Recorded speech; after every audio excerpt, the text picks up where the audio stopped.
Oi pessoal, tudo bem com vocês? No vídeo de hoje eu vou mostrar para vocês alguns dos livros de história que eu tenho aqui em casa e que eu usava para estudar não só na época da faculdade, mas também são livros que eu gosto sempre de estar consultando e lendo novamente, porque são de fato muito importantes para a gente estudar diversos momentos da nossa sociedade. Bom, nessa pilha a gente tem tanto livros de história do Brasil, temos livros de história geral, temos livros que tratam da temática mais voltada para a mitologia, temos livros bem generalistas que vão em forma de linha do tempo, mostrando os fatos mais importantes de acordo com cada época. Temos também história dos Estados Unidos, enfim, são diversos livros que cada um, à sua maneira, né, vai tratar de uma temática diferente dentro da história, de uma maneira bem interessante. Bom, o primeiro que nós iremos falar, então, é esse livro, História Econômica do Brasil, de Caio Prado Júnior. Gente, essa edição, ela é bem antiga, vocês podem ver que as páginas já estão bem amareladas pelo tempo, né, desgaste de uso também. E foi muito engraçado porque é um livro que eu sempre tive muita vontade de ter, e ele é caríssimo, porque inclusive ele é considerado um livro um pouco raro de ser encontrado. E as edições mais novas dele, quando você encontra em algum sebo ou em algum site mesmo, tipo Amazon, você acaba encontrando ele por mais de R$100, uma faixa etária entre 100 e 150, enfim, ele é bem caro. E eu estava passando um dia num rapaz que estava doando livros, e quando eu parei para folhear os livros que ele tinha ali em doação, numa das caixas tinha esse. É uma edição antiga dele, né? Mas eu não acreditei quando eu vi, porque de fato é muito difícil de encontrar esse livro na atualidade. E é muito legal porque Caio Prado Júnior, ele é um clássico, é um historiador que é clássico para nós que fizemos faculdade de História, mas também para quem fez Economia. Ele também é muito válido, porque ele trata dessa temática principalmente da construção econômica do Brasil. Então, como se deu a construção do país como ele é hoje, através da sua economia, né? De quais produtos que fizeram parte desse crescimento e dessa evolução do país. Então, aqui, por exemplo, ele vai falar exatamente disso, né? Embora numa forma mais complexa, o sistema colonial brasileiro continua, em essência, o mesmo do passado. Isto é, uma organização fundada na produção de matérias-primas e gêneros alimentares, demandados nos mercados internacionais. É com essa produção e exportação consequente que fundamentalmente se mantém a vida do país, pois é com a receita daí proveniente que se pagam as importações essenciais à nossa subsistência e os dispendiosos serviços dos bem remunerados trustes imperialistas aqui instalados, e com que se pretende contar para a industrialização e desenvolvimento econômico do país.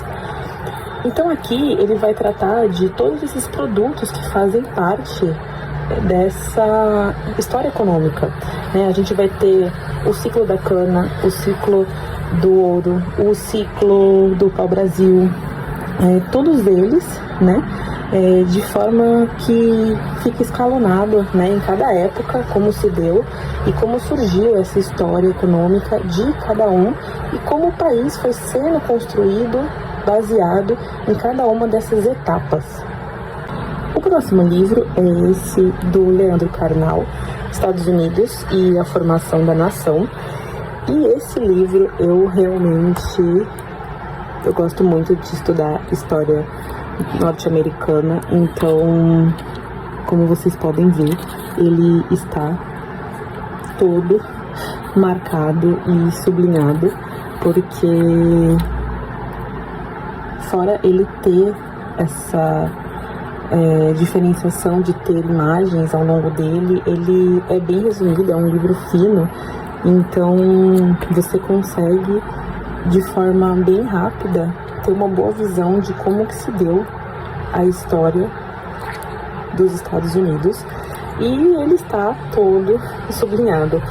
Gosto bastante dele porque, de fato, ele é uma síntese, né, muito bem feita. E o legal é porque existe, na verdade, um outro livro um pouco maior do Karnal, que também é sobre a temática dos Estados Unidos. E esse daqui é como se fosse um resumão daquele outro. Ele vai tratar bastante desse contexto aqui, que é a colônia, independência, puritanos, índios e negros e a ruptura e o novo país que surgia. Então, ou seja, ele vai tratar basicamente dos principais temas que fazem parte da formação, né? Aqui ele está dando uma introdução de como se formou o país Estados Unidos. Agora nós iremos falar sobre a história, a compacta história do mundo. É um livro de história bem generalista. Ele é repleto de imagens e mapas, como vocês podem ver. E o mais legal dele, fora o fato dele já ter todo esse esquema de figuras retratando o que eles estão citando no texto, é o fato de embaixo do livro inteiro ele ter a linha do tempo. Então ele tem aqui a fase que ele está falando, né? Qual a época histórica que ele está falando, e aqui embaixo ele tem a linha do tempo sobre o que estava acontecendo naquele momento. Fora o que está sendo retratado aqui, qual era a outra temática que também acontecia naquele período. Então você consegue ter uma visão bem geral do contexto, né? Você não fica preso ao fato de que, por exemplo, na época que a Europa já estava desenvolvida em andamento, quais outras sociedades no mundo existiam já? Então aqui ele vai falando, né, as coisas que estão ocorrendo de forma concomitante. Então é bem legal. O próximo livro é desse cara que é considerado por muitos um dos maiores historiadores que já existiu, Erich Hobsbawm, e o livro é Mundos do Trabalho, Novos Estudos sobre a História Operária. Não é um livro muito conhecido dele, porque não é muito divulgado, a não ser no meio acadêmico mesmo, até mesmo pelo fato de que não é um dos mais antigos, né? É um dos mais recentes. E é um baita calhamacinho, tá? Mas que vai retratar toda essa questão histórica relacionada ao meio de trabalho e também a luta operária, por exemplo. Então, por meio disso, ele acaba tendo como tema principal a evolução das classes trabalhadoras, né? Em que período que isso aconteceu de forma mais enfática e como que isso acabou refletindo na sociedade. Então, livro mais do que indicado, super importante na atualidade. O próximo livro, ele acaba sendo mais de geografia, mas nem por isso ele deixa de ser também na área de história, Prisioneiros da Geografia. E aqui ele contém 10 mapas que explicam basicamente fatos muito interessantes e importantes sobre a política global. Ele inclusive é considerado como um best-seller internacional, porque desde que ele foi lançado, ele foi amplamente vendido em diversos países por ele contar sobre esse tema que é extremamente importante na atualidade.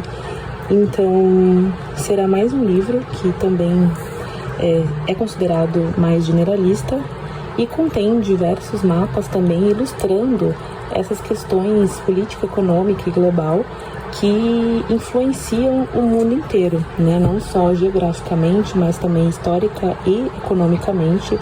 Então, esse daqui eu ainda não li, mas estou bem ansiosa porque de fato ele parece ser um livro bem interessante e inclusive ele fala aqui embaixo, né, um dos melhores livros sobre geopolítica. Nenhum outro esclarece a situação mundial tão bem.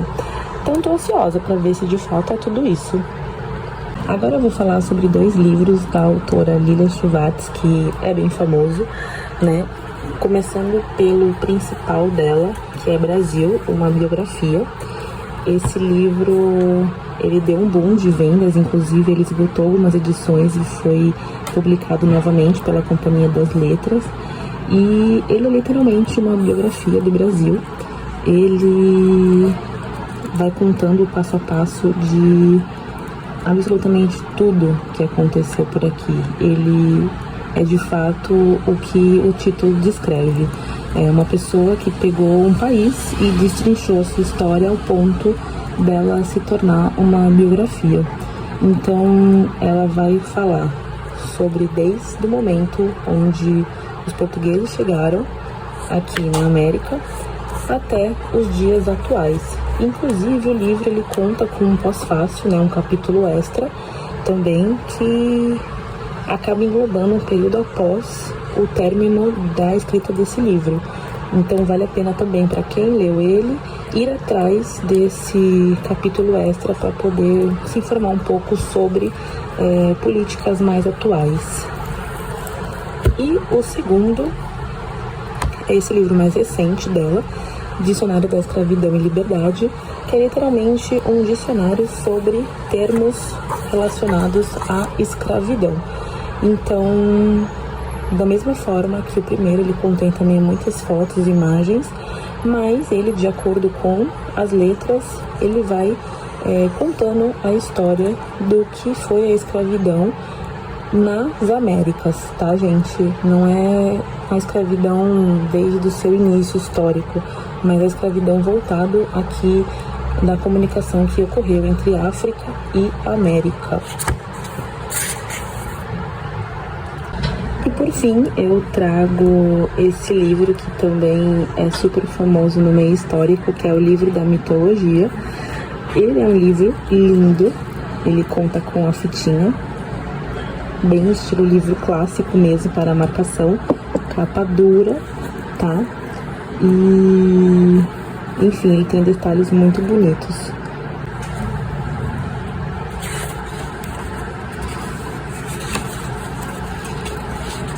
Tudo bem trabalhado e, logicamente, por ser um livro de mitologia, ele também conta com diversas figuras retratando os mitos que são abordados aqui. Ele é predominantemente livros de mitologia grega e romana, mas ele também possui algumas poucas, por exemplo, nórdica, aqui também. É um calhamacinho, tá, galera? Mas vale a pena demais. É aquele tipo de leitura lenta para você ir fazendo aos pouquinhos e ir aprendendo mitologia para você que gosta. Um livro muito essencial.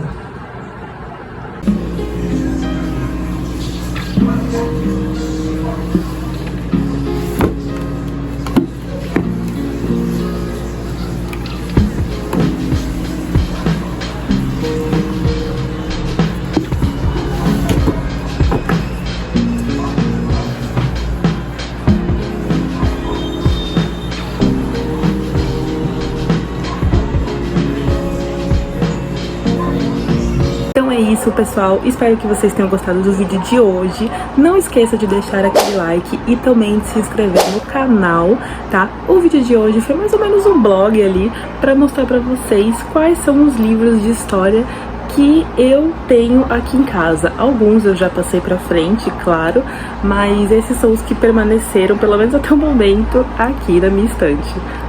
Um beijo a todos e até o próximo vídeo.